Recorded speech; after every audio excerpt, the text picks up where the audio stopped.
What's up, everyone? Welcome to the Let's Go Gaming Podcast. I am your host, Milesy, and this is your podcast for all of your gaming-related needs. And I hope you're having a fantastic day. So, who am I? Like I said, I'm Milesy. And I am your host for this brand new podcast. This is episode 1.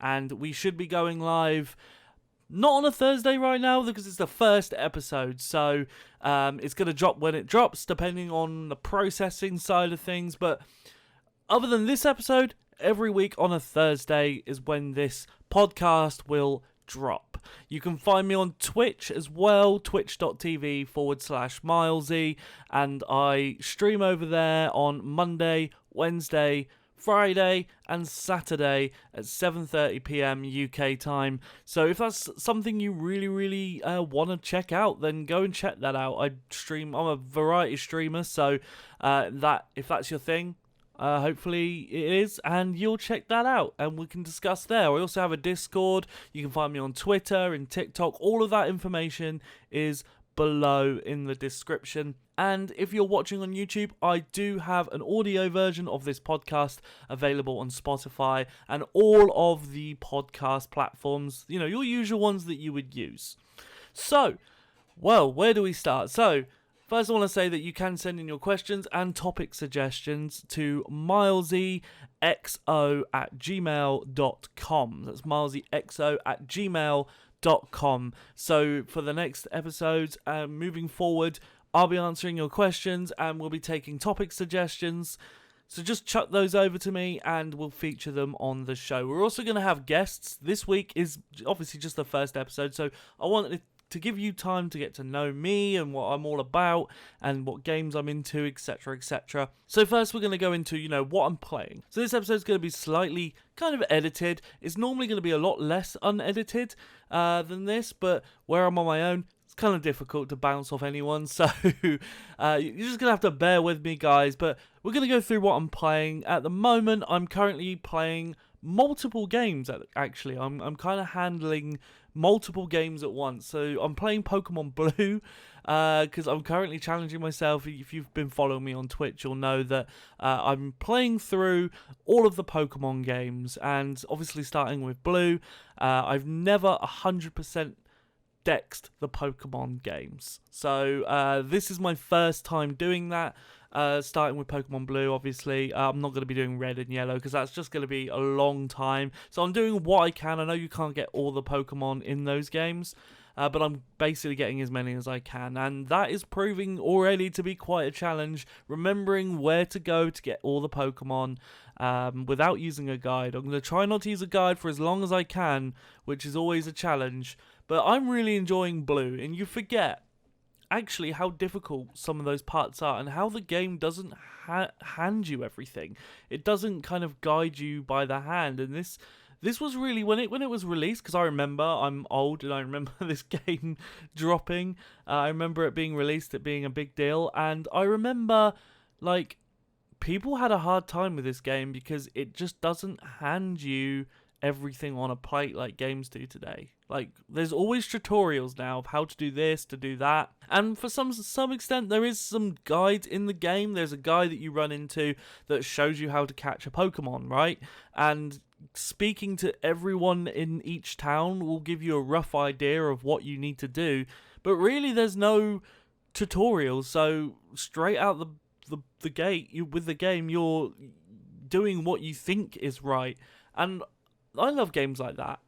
And what's interesting to me is now they're saying, this new Pokemon open world game is coming out, which I'm really looking forward to. But this game is open world, and I think it gets left behind when people mention open world games, because you can go anywhere on the map if you've got the right, skill set with your Pokemon. If you've got the right HM abilities, you can go anywhere, and that's what I'm really enjoying in this game anyway, is that kind of freedom of choice I've always enjoyed in Pokemon games, and that has just been so fun. So yeah, I'm playing Pokemon Blue, really enjoying that at the moment. It's so much nostalgia involved at the same time, and obviously it's the original 151 Pokemon, which is my favorite thing. That's my jam. That's the Pokemon I remember. Anything onwards from there, like I know a handful of Pokemon. I don't know all of them. But guys, let me know what your favorite Pokemon is, or what favorite Pokemon game is. Anything like that, Pokemon related, just go ahead. Send me whatever you want to do. And send me your tweets as well. I want to hear from you on Twitter.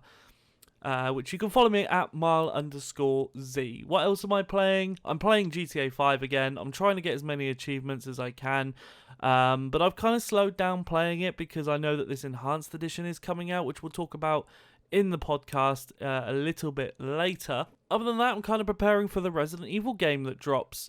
Upon recording this, it drops tomorrow. I do have a wedding to go to tomorrow. It's my brother's wedding tomorrow, so I'm not going to be playing it on release day, but I will be playing a lot on Saturday and Sunday this coming weekend, so I'm excited to play that. Big Resident Evil fan, and yeah, I can't wait to see what they've done with this, because it looks amazing. I didn't have a chance to check out the demo, but it looks incredible. It looks like to the standard of Resident Evil 4 and Resident Evil 7, two of my favourite games in the franchise. So, yeah, I'm looking forward to that. Other than that, I'm just kind of bouncing between those two games. I've been playing a lot of Star Wars Battlefront, which I've been playing a lot of, the new one, Battlefront 2. Well, I say new, it's come out a few years ago now, but I'm really, really enjoying that. It's great fun, and they've really cleaned that game up. They've really made it what it should have been at launch. You know, I have my opinions on that, which I'm sure everyone else does. Every Star Wars fan, you know, I'm a massive Star Wars fan, and I was really let down at launch by that.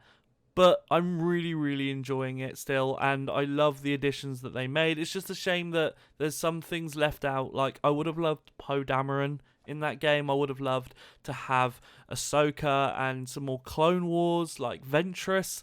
There's a lot of stuff missed out, missed opportunities, but hopefully they can fix that moving forward with new releases. Now, like I said, this first episode is about getting to know me, and, you know, kind of what I like to play and what consoles I own. So I have the PlayStation 5 and the Xbox Series X. I was lucky enough to get both on day one. So yeah, I understand that everyone has had problems trying to get hold of them. I was really fortunate. I also have the Switch, and I also have a PC with a 2080 Super. So I have all of the capabilities to play whatever games I need to play, which I'm really fortunate to have.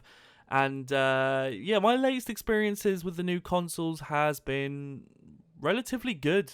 A few hiccups here and there. I am still a little bit annoyed by the storage capabilities of these new consoles. You know, it's next gen, and we're still sat at, 1 terabyte. These new games that are coming out are huge, so you can only install a handful of games at a time.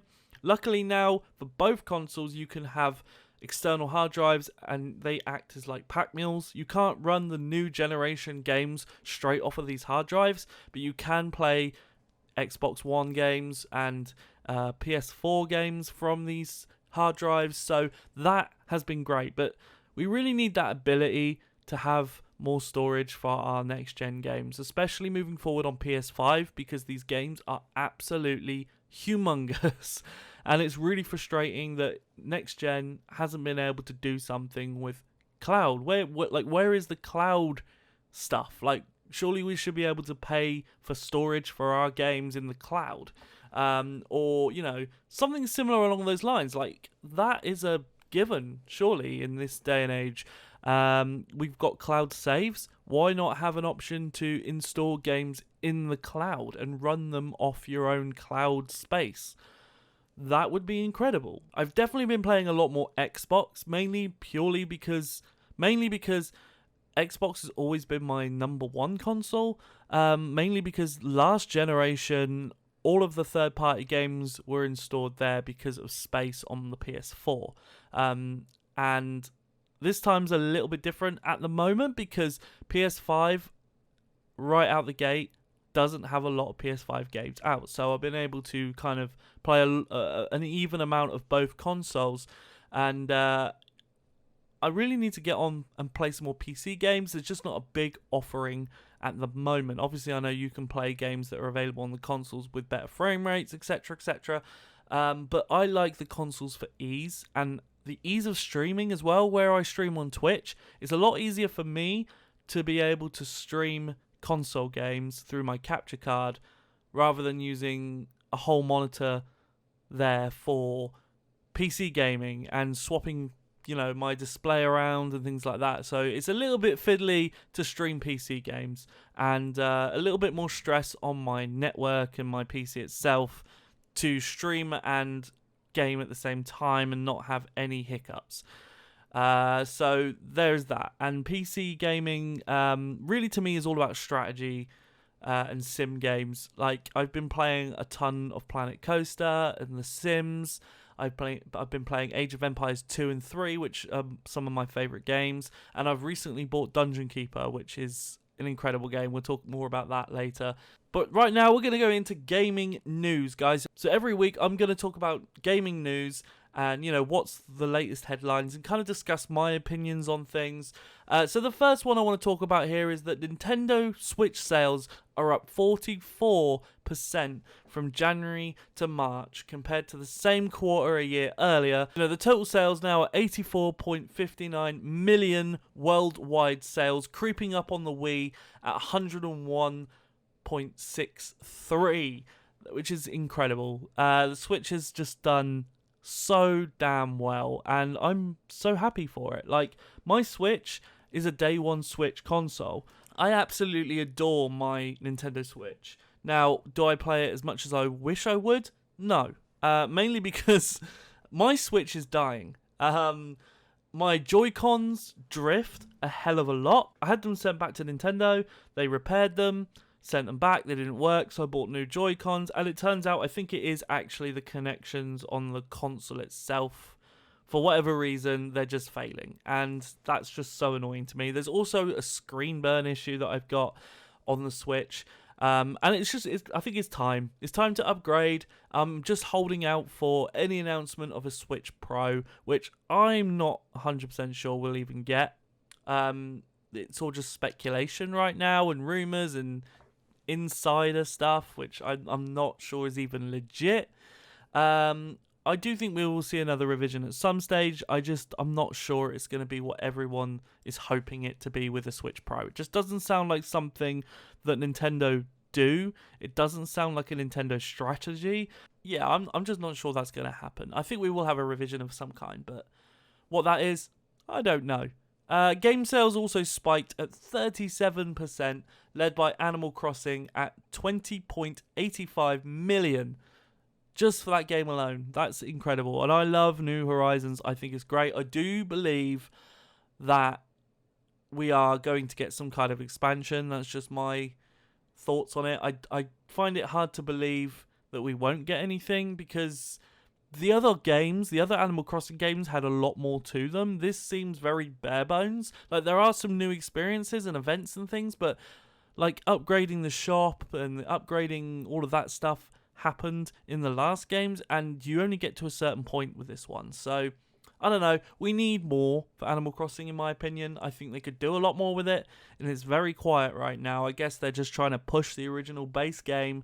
Hopefully we'll get some expansions coming down the line. Other notables of game sales are being Mario Kart 8 Deluxe, which has always been a big seller, and also Mario 3D All-Stars, which was that set where we had Mario 64, Mario Sunshine, and Mario Galaxy, and they've pulled that now from the market completely. It was like a temporary thing for the market, which is very strange, and a lot of people were in uproar about that, the fact you can't just go and buy that game now. Obviously, you can buy it secondhand off people, but I think it's going to be a lot more expensive, which is frustrating as well, because if you want to go back to the N64 now and buy that, and buy this,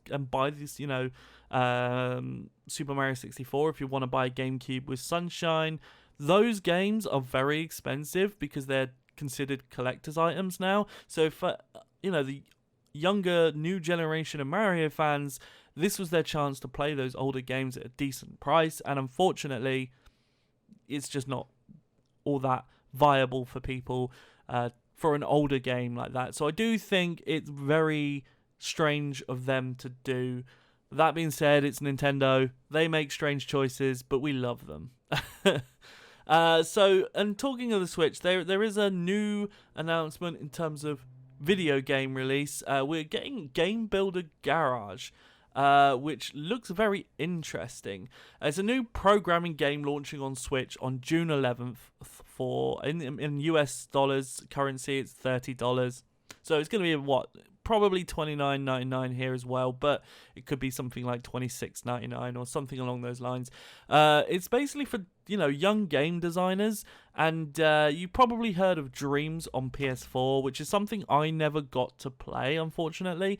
I did have PlayStation VR, and I basically sold it off because I wasn't using it all that much, and there wasn't enough offerings. But Game Builder Garage looks like a beginner-friendly take on the programming genre and the game design genre. You can build your own sort of courses. It's kind of got all these unique kind of Nintendo kind of twists on things. And for anyone who has wanted to make their own video games, Game Builder Garage is the perfect place to start, and that's what Nintendo executive Nick Chavez has said. Through the use of guided lessons and memorable node-on characters, Game Builder Garage helps make creating video games just as much fun as playing them. And it includes 2 distinct modes. You've got Lesson Mode, which is a guided tutorial that walks you through the process of designing 7 predefined games, including Tag, a racing game, a maze game with motion controls. There's also Free Programming Mode, which lets you hog wild with the tools and skills you've learned. It's not quite clear how extensive Game Builder Garage Toolbox is, so for advanced coders and things, it might not be that versatile. I don't expect it to be something that you can go on and sell your creations. Like, I used to use both Game Maker and RPG Maker and all that sort of stuff back in the day. Soaked a lot of time into those platforms. And I used to go and, sell little mini games and things like that on forums. And, like, in the RPG Maker community, we used to make games there. I don't know how extensive it is going to be compared to those, because they pretty much have their own scripting abilities where you can customize pretty much everything, right? Don't know about that for this, but the trailer shows some pretty basic stuff. And there goes an ambulance. Sorry about that. I live next to a main road, so that's going to be a thing. So we'll just have to see how that plays out. But it shows basic things like assigning actions to a directional pad and customizing obstacles and all of that kind of fun stuff. Kind of similar to Super Mario Maker, you can share your creations with friends locally or over the internet, and you can check out other people's games in the same space. And you can go into free program mode on other people's games if you want to see how they pulled something off, which is something I really liked about Mario Maker. Like, you could leave comments on the actual map, and you could say, oh, this part was really hard, or it kept dying. And finally, it says to simulate the feeling of building a game on a PC, you can plug a mouse into your Switch dock's USB port and navigate the software that way. Don't get too excited though, as there's no mention of keyboard support in the press release. So that sounds fun. As someone who's dabbled in game design before, that really does appeal to me, and I definitely will give this a go. I don't know if I'd pay full price for it. I'd probably wait for it to go on a sale, personally. There's just other things out there that I use that are much more powerful. Getting to grips with Unity or something like that is probably more worth your time if you're serious about game design.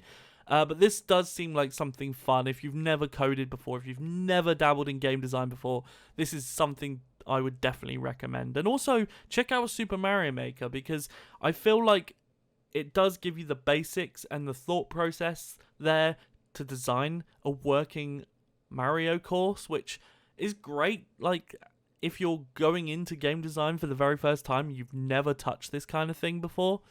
So I definitely check that out as well. Okay, so our next headline here is Returnal's latest patch has been pulled due to a game-breaking error code. Now, I have my problems with this Returnal game. I haven't played it, and I refuse to pay £70 for a game that just sounds like it has major problems. Now, I've heard great things about the game itself. I've heard that it's a very decent horror game, a survival horror game. I've heard that the controls are decent. I've heard that the story's great. The graphics are fantastic, and it's a next-gen game, which everyone's really excited about. My problem is it's £70 on the PlayStation Store, and a lot of people are complaining you can't save in the middle of a run, and some of these runs will be 90 minutes long. Now, I come from the age of the Sega Mega Drive, right, where we had Sonic the Hedgehog, where literally you couldn't save your game. Like, if you turn off the console, that's it. You have to start from the beginning. There is no save. There's checkpoints, obviously, in the levels, but if you got to, like, the last level and decided you didn't want to play anymore and you switch the console off, that's it. That's literally it. You cannot save your progress. So what we used to do is just leave the console running all the time. Which is not a power viable thing to do nowadays, which is why we have things like rest mode, which people are suggesting you do in Returnal. If you get halfway through and you have to do something, you have to jump out, put it in rest mode, which is a problem because PlayStation has had some issues with rest mode. People have experienced their consoles bricking. People have experienced losing progress or going into an auto update and losing progress. So that's really not a good option. We're in the days now where there should be no reason for you not to be able to save your game. And I really do believe in accessibility for gamers. Like, if you're really struggling with a Dark Souls game, why can't you save it? Like, you should at least just have that option. For those that don't want the option and want to be challenged, fine. I'm a big advocate for easy mode. I do believe that young gamers need that easy mode to see the game through. And you're more likely to enjoy that, get better at it, and, explore the rest of the series. I know someone that got stuck on Assassin's Creed, the very first Assassin's Creed, and for that reason, he couldn't progress and never picked up an Assassin's Creed game again. How much he's missed there. Because the games, okay, at first are very similar, but later on down the line, there's some fantastic Assassin's Creed games. He's never played Black Flag. He's never played Odyssey. He's never played the new one. So it's like you're having people miss out on your stories and your games because they're struggling to get through it because they're stuck. I find the same thing with Dark Souls. And personally, Demon Souls is way too difficult for its own good. And I know a lot of people will be like, it's so easy. It's so easy. That's the whole point in the game. I totally understand where they're coming from, but at the end of the day, I was there for the story. I was there for a good time, and I was there to show my community a good time streaming the game. And sometimes you just want to flow through it for the story, and I couldn't do that. I loved the visuals. I loved the idea of the game, the hack and slash idea. I loved everything about it except for the difficulty, and that when you die, you have to start all over again, and it is really unmotivating. There's my little rant there. But House Marquet, who produced Returnal, has pulled the latest Returnal patch due to an error message preventing some players from booting up the game. Returnal patch 1.3.3 went live earlier on Wednesday with a few stability improvements and bug fixes, but as Bowman290 flagged on Twitter, error code CE10281 has been blocking the game from opening for some players who downloaded the new update. At the moment, there's no fix available for the error code. They've acknowledged the problem, reverted to an earlier version, and promised a new patch is coming shortly. On Twitter, they said patch 1.3.3 has been pulled, and we're reverting back to 1.3.1 until it's fixed. The studio wrote in a Twitter update, "We are fixing the issue, and a new patch will be published in a few hours." Yeah, not great. Let me know, guys, if you had problems with Returnal. Let me know in the comments. Let me know on Twitter or TikTok or whatever you want to do. Email me again. Email me your topic suggestions and questions over at milesexo@gmail.com. And our next headline is related to the Apex Legends phenomena, which is Apex Legends Season 9 right now, and it's drawn over 300,000 peak players on Steam alone. That's huge. Now, I haven't had all that much experience with Apex Legends. I have to be honest with you. It's not because I don't like it. It's because there's just so many other games going. And I love Titanfall and Titanfall 2. And this game very much draws influence on that. The way the game plays, the way the guns work, generally the mechanics. worked very similar. It's basically Titanfall without the Titans, and Apex Legends has been a great success for Respawn, and I really like it. I just haven't played that much. I've been playing a lot more of, like, in terms of battle royales, I've been playing a lot of obviously Fortnite and also Warzone, and also Age of Empires' battle royale mode, which I'm not 100% sold on right now. There's just tons of battle royales out there, and that's the reason I haven't played much Apex Legends. I don't play a lot of battle royales in general at the moment anyway. I just don't have that time. But as you can see, Apex Legends Season 9 has been very successful, and yeah, I really am interested. I do follow this and to see where it's going. And it's one of those things, once it goes on in seasons, the less and less likely I am to pick it up, just purely because it's progressed so much. But for the next headline is Back 4 Blood, which is the spiritual successor to Left 4 Dead, because it's the same developers, the same, not the developers, but the people behind the game worked on the same game. They released a trailer recently that showed off new co-op challenges and loadouts and this whole card system, and how we are having this new games master kind of dungeon master kind of angle to the game, which I'm really looking forward to. They're saying that this new AI that this game has is the equivalent to, like, Dungeons and Dragons Game Master. I am pretty excited about that. So basically, every time you play will be different. The Game Master basically watches how you play, watches your decisions, and makes decisions itself on what cards it's going to play against you, where it's going to drop its zombies, what challenges it's going to set you, and that's really exciting to me. I think Back 4 Blood looks fantastic. I cannot wait for that game. If you're into Left 4 Dead and kind of zombie shooters, tactical zombie shooters and co-op shooters, this might be your thing. Definitely check that out. I'm going to be streaming that day one. Absolutely, no question. And talking about zombies, Dead Island 2 currently made some headline news. Now, Dead Island 2, I don't know if you remember, they showed this off in E3 back in, it must have been 2014.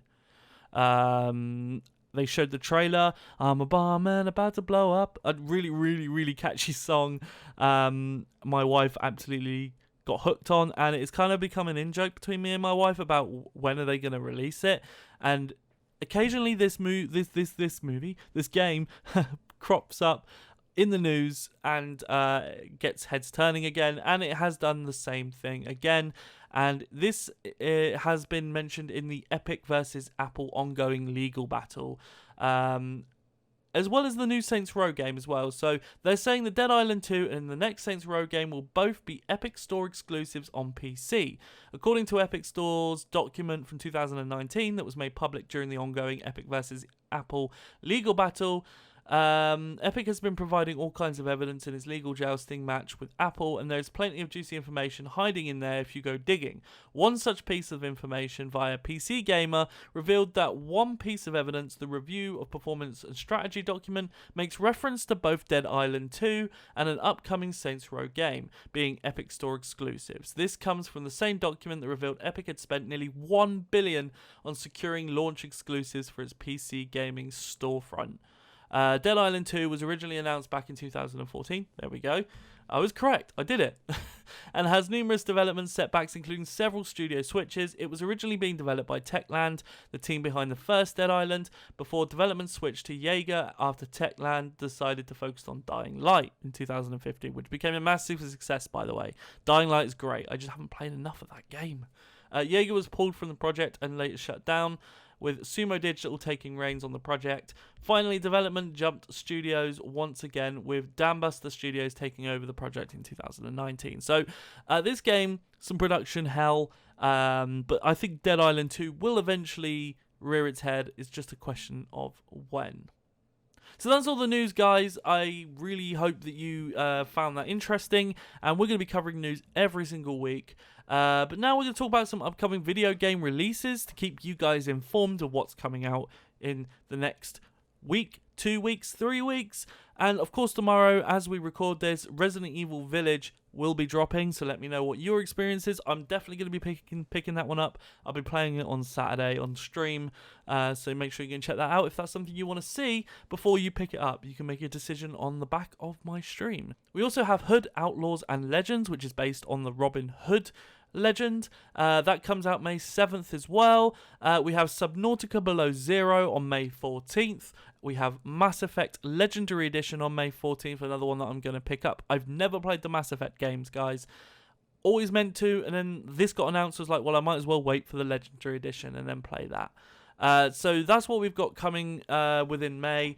Guys, let me know what you'll be picking up, and if there's anything I missed out that you want me to talk about next time, let me know, and we'll mention that next time. Before we go, I wanted to talk about my top 5 video games of all time, just so you get to know me and get to know what kind of games I'm into, and I think it's a good starting point for this podcast. So, the first thing I want to go for is honorable mentions. I want to mention, some of my other games that didn't make the cut, which are Skyrim, Call of Duty Modern Warfare, which is the first one there, Halo 3, Resident Evil 3 Nemesis, and Minecraft. So there's some of my favourite games that didn't make this list. Skyrim's fantastic.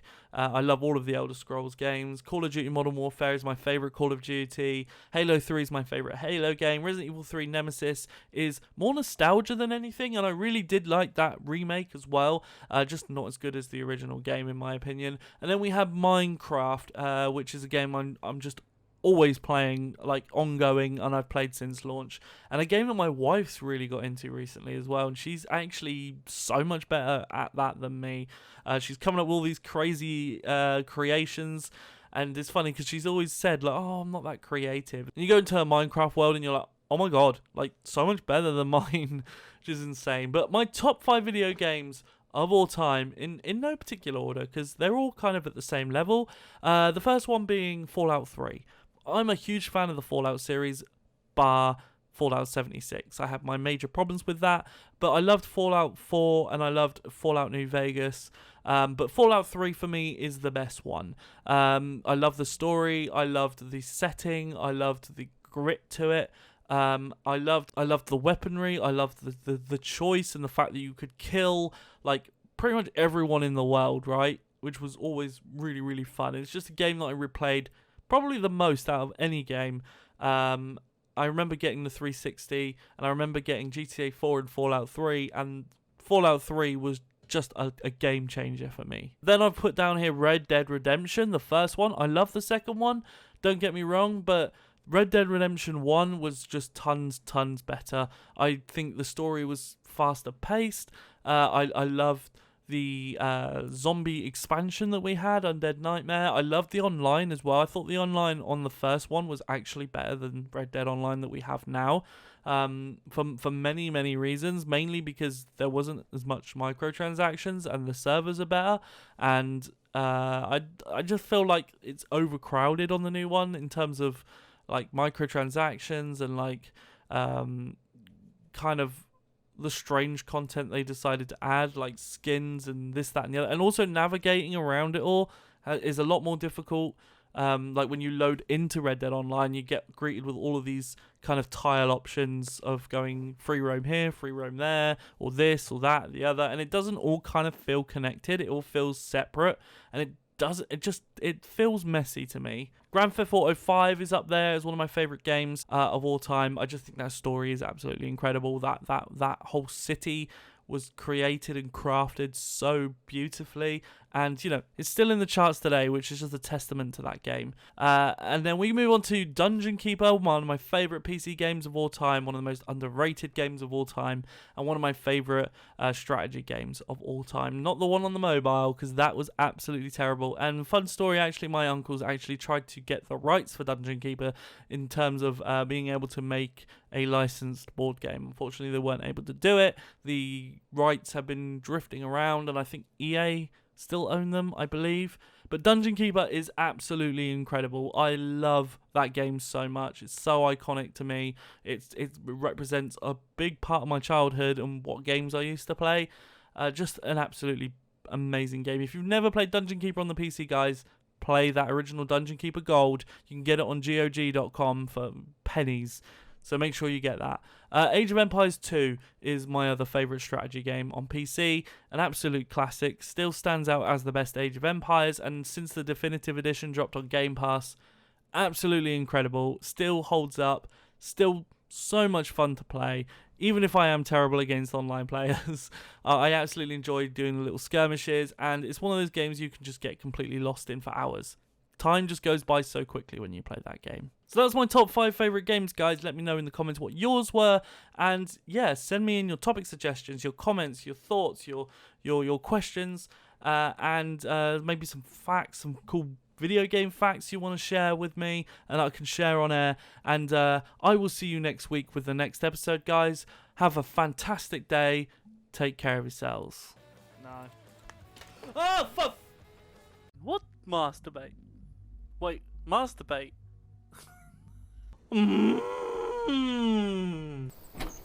Ah! Lick my balls! I said peanuts, not penis.